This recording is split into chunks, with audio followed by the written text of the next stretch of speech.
Start interested ni asalnya masa tahun 2012 macam tu. Bukan tetap bina badan pun. Saya cuma masa tu perniagaan yang dulu tu tengah dalam keadaan yang tak berapa bagus. So saya cuma nak jadikan satu tempat relief untuk releasekan the stress. Dan dua adalah masa tu badan dalam keadaan yang dah tak berapa nak condition yang bagus lah. Kira dah naik besar sikit, berlemak dan tak berapa nak sihat lah dan sebagainya. So nak release stress satu. Dan dua adalah nak tukar gaya hidup lah.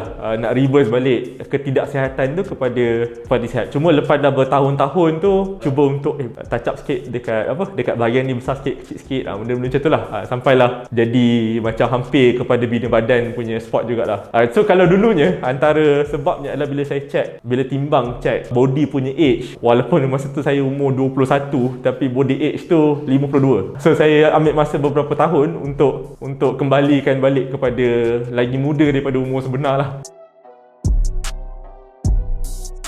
Okay, protein adalah compulsory tapi bukan suplemen protein yang compulsory.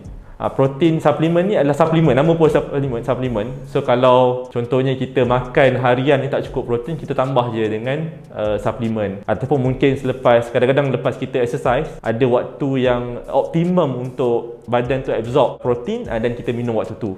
So sebenarnya dia cuma suplemen. Kalau tak pakai pun sebenarnya boleh juga. Kalau makanan harian kita cukup portion protein dan sebenarnya tak perlu pun kita ada suplemen protein lah.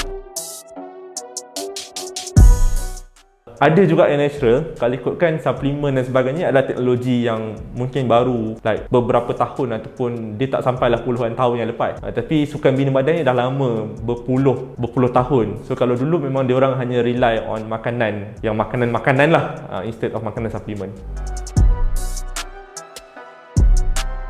Yang sebenarnya nak kata boring tu tergantung kepada masing-masing. Cuma untuk saya sendiri, dari segi boring tu tak. Sebab memang kena makan ni, kita makan lebih kepada purpose lah. Kita makan ni untuk apa, makan ni untuk apa. Dan macam mana cara masakan tu sebenarnya kadang-kadang base makanan sama. Cuma cara masak tu ada masa pakai, contoh ada masa pakai cili, ada masa pakai paprika, ada masa pakai black pepper, ada masa masak kicap. So ubah-ubah sikit lah. Contoh dalam sebulan tu akan ada beberapa kali yang makan benda yang deep fry, tapi mostly memang sama ada grill ataupun mungkin pan fry yang macam tu lah, ataupun air fryer, oven. Sebenarnya ikut bergantung kepada masing-masing. Sebab ada perasa-perasa dia. Sekarang ni macam-macam perasa pun ada. Yang green tea lah, macam-macam, Hokkaido lah, macam-macam perasa. Tapi biasanya saya suka perasa yang basic lah. Sama ada vanilla ke, coklat ke, cookies and cream ke. Ini perasa yang memang sejak zaman dulu pun dah wujud lah.